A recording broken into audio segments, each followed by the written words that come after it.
Head over to thebestsongever.com and purchase our new hit, Together Again. It is a cover of Smokey Mike and the God King. That's Jeremy Boring and Michael Knowles. And with your help, we will smash our way onto the Billboard charts.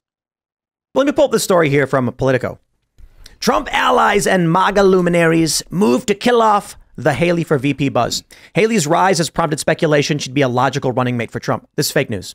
This is an absolutely fake story, and I'm willing to bet that these two people who wrote it fabricated it through clever manipulation. And what I mean by that is you take a morsel of truth and you can make it mean whatever you want it to mean. You can make it convey whatever you want it to convey.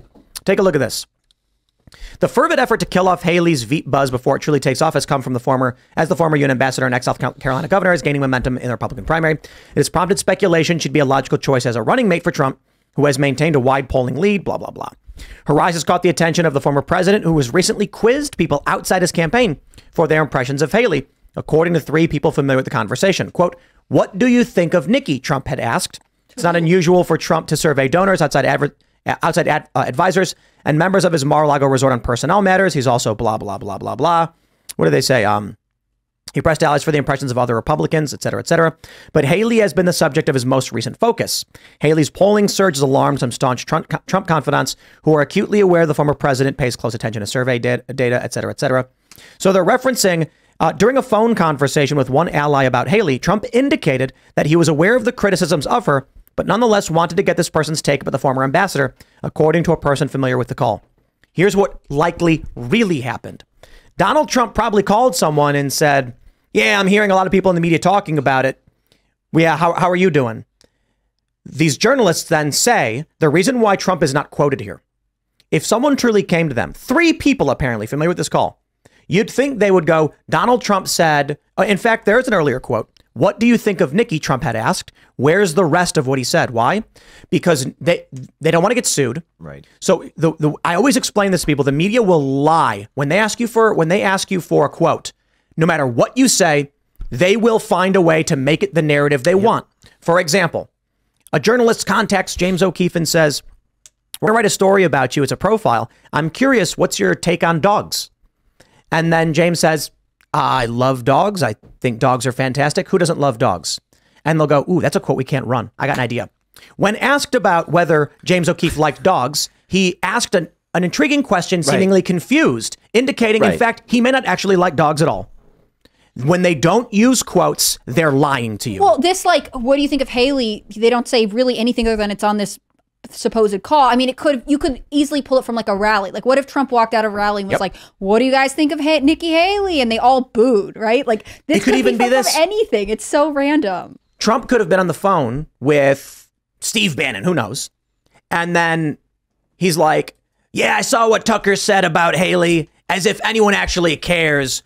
What do you think about Haley?" As if anyone's going to ask that question. And they run that quote specifically out of context to make it seem like Donald Trump actually wants Haley. What do you think of Haley? I think she's about to cancel her campaign, said Trump. He might have said, "I've heard a bunch of criticism about her. What do you think about her?" The way I look at this, the guy's like, "I don't know," and he's like, "All right." The way I look at this is a journalism professor said many years ago. He said the way you deal with these is every time they use these. So this is anonymously sourced here, according to people familiar with the matter. The way I see it is you need more of your stories to produce actual evidence. Like over 51% should be documents or video. But this is like the New York Times is usually 95 to 100% anonymously random sourced garbage material. So it's like taking money out of an ATM. I have to deposit into my bank account because I'm withdrawing upon my own journalistic credibility. If I'm going to say, trust me by virtue of the decree that I'm to be trusted. Tim's right. I have no reason to trust those two guys. Check it out. That story. I'll give you an example of what may have happened. Let's say that quote from Trump is real. So Trump's on the phone after the last GOP debate, and he goes, "Man, Ron's campaign is not doing too well. I'm seeing he's down in the polls." And then they're like, "Yep, he is crashing and burning." And then Trump goes, "I think they're all crashing and burning. What do you think about Haley?" They take that quote and turn it into Donald Trump was curious about Haley as a VP pick because he asked, "What do you think about Haley?"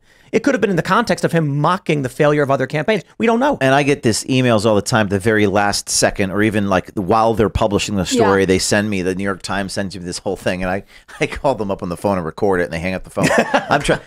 Well, here's a tactic that you should do. If you ever get asked for comment by the media, publish your statement to your entire audience before they go to air their story. There's nothing they can do because you've made it clear, okay, world, here is my response. Now, I have a pretty large following. Many people don't, but that's what Trump could do. But I think the challenge, I agree, but the challenge is Politico knows our audience doesn't care about Politico articles. That's true. And the people who read Politico are low information individuals. No, Tim, your point about the world being segmented where you're only playing to your audience is a very good point. And I get that. It's not just only to your audience. It's, the side that we are on is not the quote unquote right. You can call it whatever you want. I don't think it is. I think it's just when good and evil, true and false at this point. Yes, agreed. They call you right wing, but you don't come out and advocate policy. No, never. You're like, here's a politician saying a thing, and they're like, aha, he's right wing. It's like, well, hold on.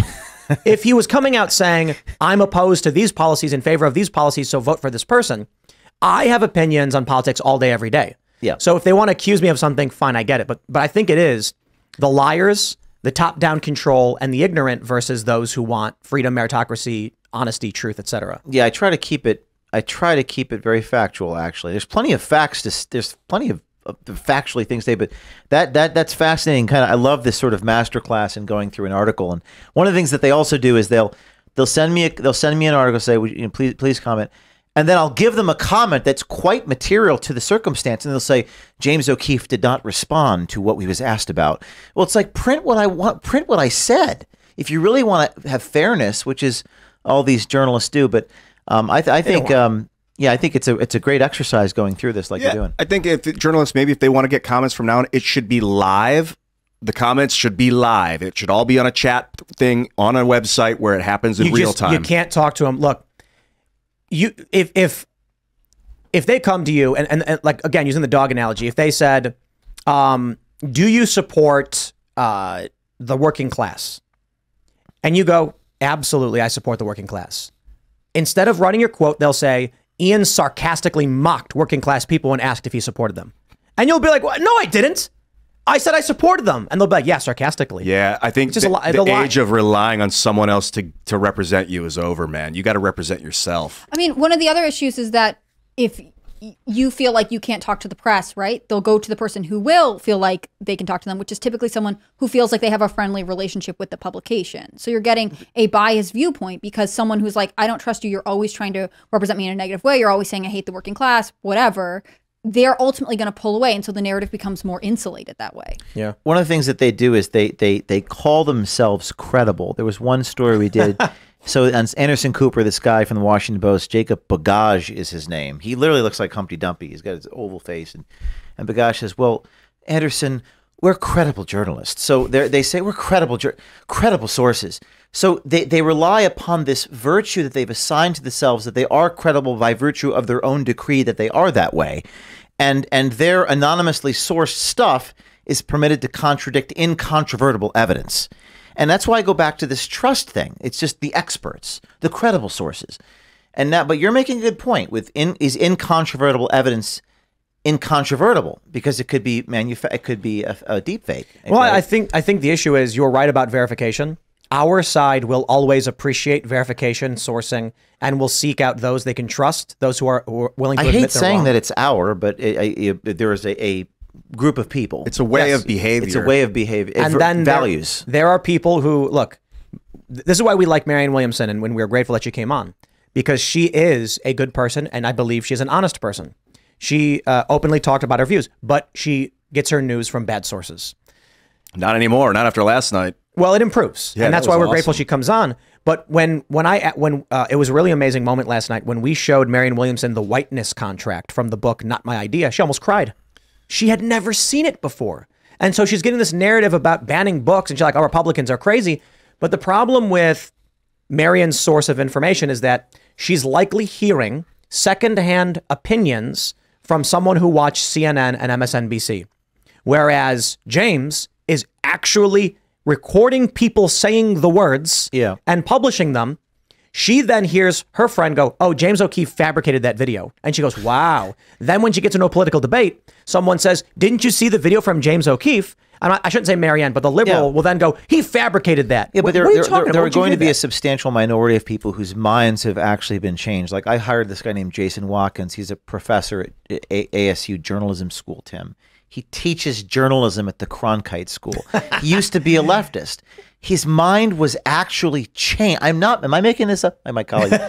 People think, oh, that's insane. There are people who actually do change their minds. And if 5% or 1%, let's just call it 1% of people change their minds or their hearts, then one would even argue if one person changes their mind that you've made a difference.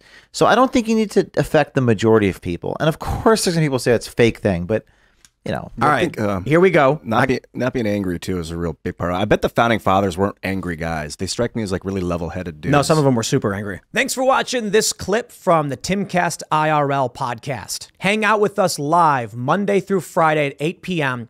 and become a member over at timcast.com for uncensored, members-only shows exclusive.